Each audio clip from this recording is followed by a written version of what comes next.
What's up, guys? I'm Mitch, and I'm the owner of Direct Home Inspections. And today we're going to walk through my residential Spectora template. I believe it's the fastest template you're going to find on the internet, and it's also thorough and well organized.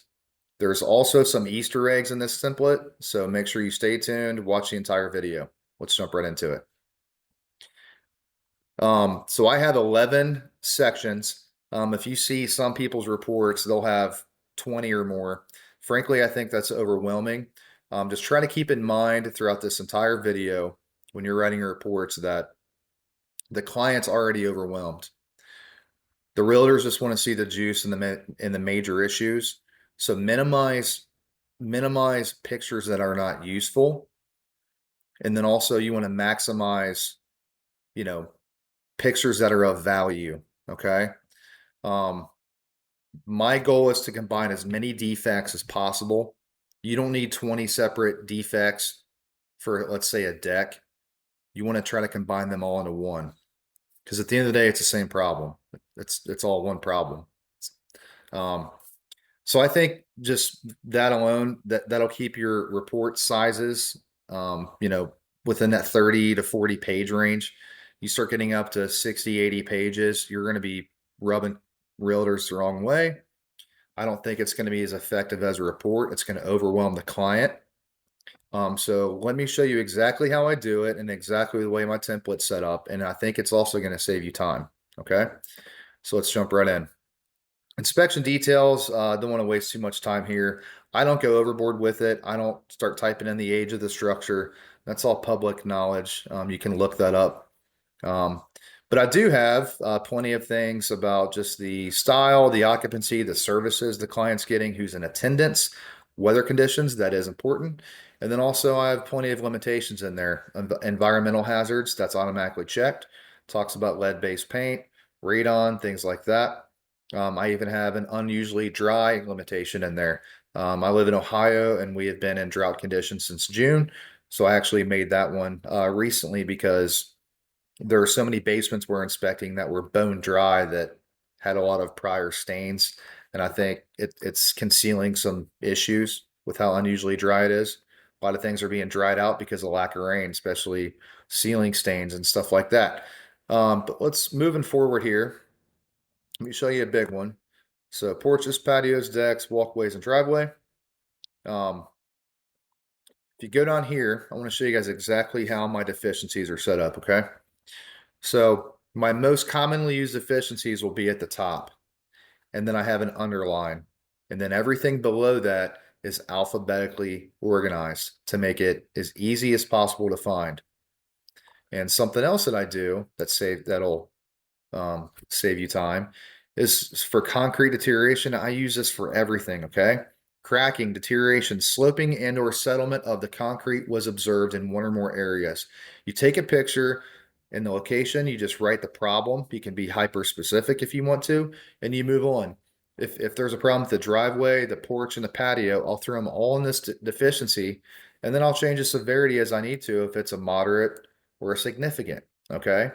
And once again, if you want to be more specific, you can type in erosion, patio. You move on, okay? You don't need 20 separate concrete deficiencies. That's just going to cost you a lot of time and it's going to overwhelm the client and the realtor. Deck defects. I have this one kind of pre-written here with a blank. So usually decks have more than one issue. Usually they have 4 or 5. So I'll just handwrite the problems there, and I already have the finding in bold. So once again, I have findings in bold. I italicize the implication and I underline the recommendation. I think there's some of the cleanest narratives that you're going to see on anybody's reports or template. If you look at some of my competitors' narratives, they look like stories. I mean, they're paragraphs long. Once again, keep in mind the client's already overwhelmed. Okay. So moving forward, trip hazard. That's a very common one. A trip hazard was observed in one or more area. Recommend further evaluation.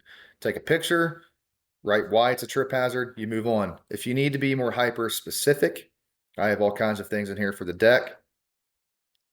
The deck let's actually change this right now. The deck in one or more locations exhibited these issues, and you can kind of cancel them out as you go. Or if it's only got one issue, you can just put railing loose or missing.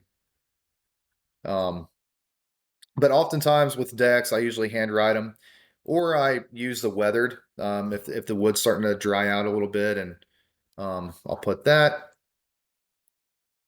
Let's move on here. All kinds of deck deficiencies, patio, porch, settlement, post in contact with soil. That's a big one. That could be for a covered patio. That could be for a deck. That could be for multiple things.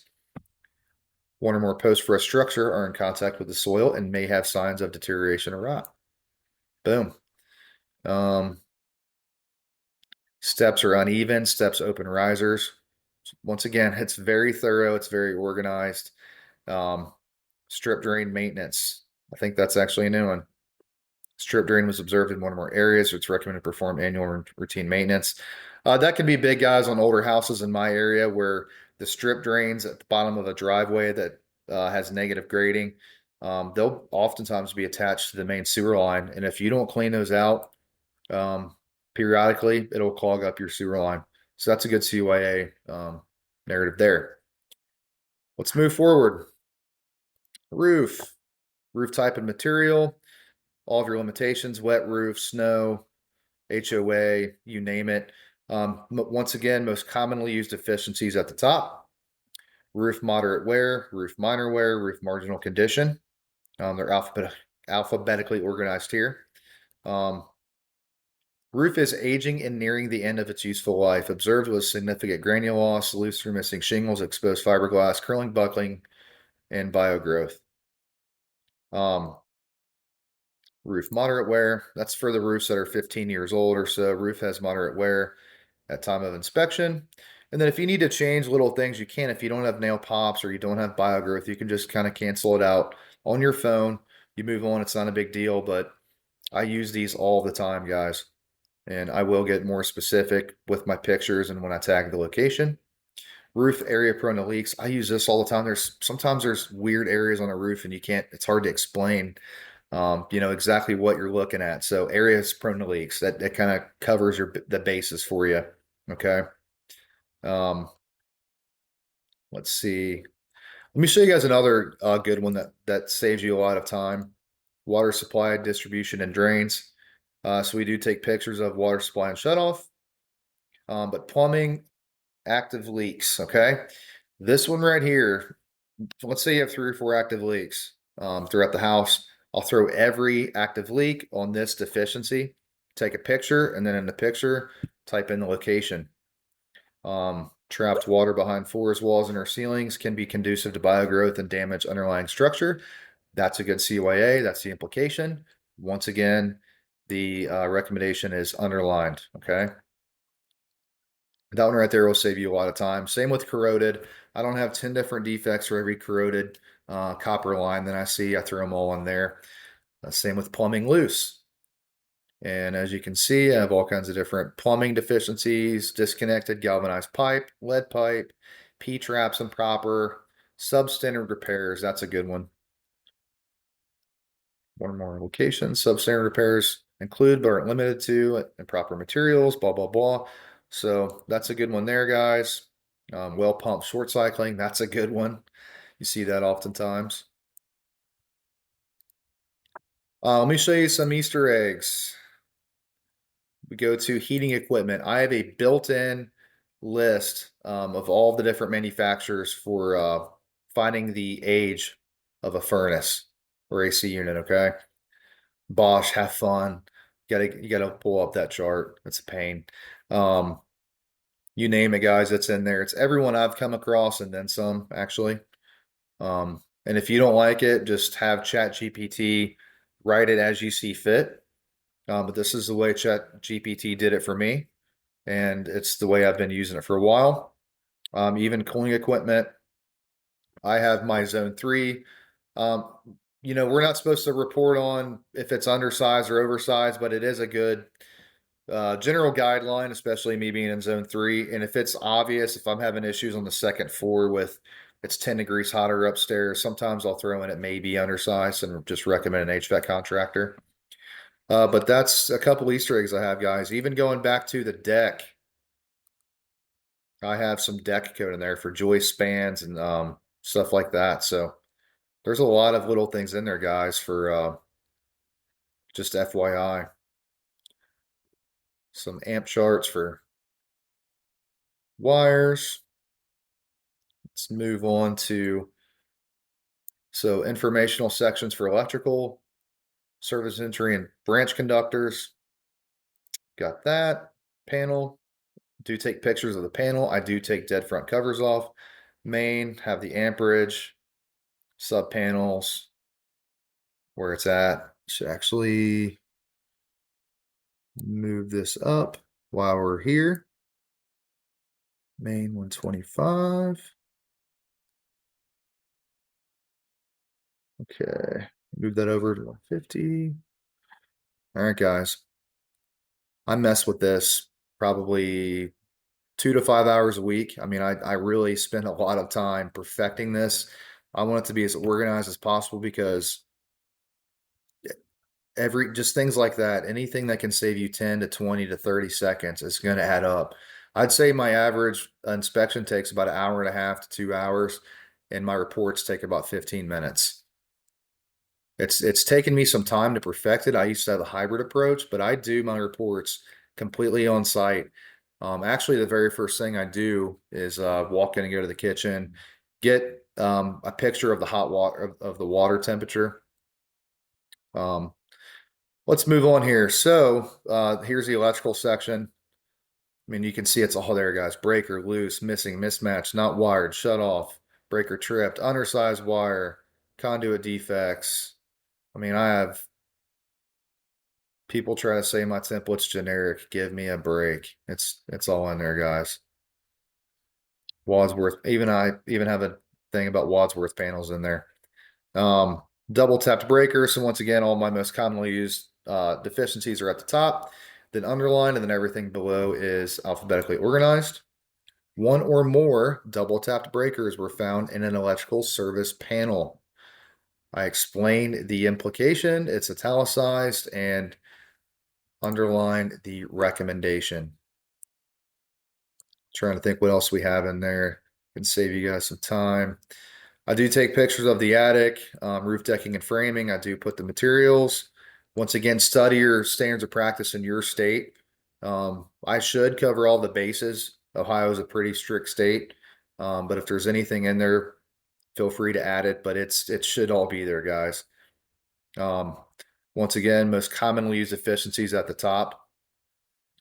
We get a lot of not evenly distributed insulation, which we find doing a thermal scan or walk in the attic. Active water intrusion. Boom. There's active water intrusion in one or more areas of the attic. Moisture meter is used right above the recommended dry range 14%. Daylight, encapsulated, hatch, missing, unsafe, inaccessible, no platform for a furnace, stains, potential microbial growth, attic insulation, paper side up. Attic ventilation, 3 sources. Appears inadequate. Box vents concealed. I mean, baffles falling over. Chimney, water intrusion. I mean, guys, it's all in there. I can promise you that. Old moisture stains, evidence of pests.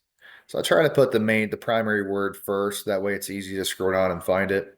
Roof decking, damage, exposed, missing H clips, prior repairs. Roof is wavy. Truss modified. I mean, it's all in there, guys. Crawl spaces, basement slab crawl spaces. Plenty of limitations if you have a finished basement. Stored items, you can throw a picture in there if you want to. Once again, most commonly used efficiencies at the top. Water stains, dry, potential microbial growth, basement floor cracks, common, foundation, active water intrusion. Let's read that one. Active water intrusion was observed at the foundation wall, box hill, and or floor in one or more areas. Take a picture, notate the location, and you move on. So this covers the basis for all water intrusion issues in your basement, crawl space, you name it. Further evaluation repairs recommended by qualified foundation contractor. Foundation prior repairs. Always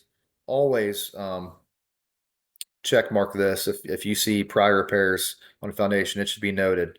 they should be consulting with the owner if there's been what to the extent of the repairs and what kind of warranty exists. Typical hairline cracks, that's a good one for your cracks that are smaller than 1/8 of an inch wide, just your typical hairline cracks. But once again, it's all in there, guys. Crawl space stuff, you name it. Even stone foundation stuff.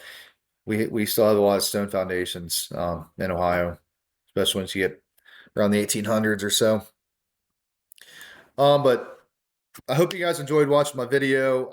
I could spend an hour showing you guys every little narrative, but I hope you got something out of it. If you have any questions, feel free to reach out to me at Mitch at DHICincy with the Y .com. Feel free to comment on this video. Feel free to like and subscribe, like my Facebook page. Thanks for watching, and we'll see you later.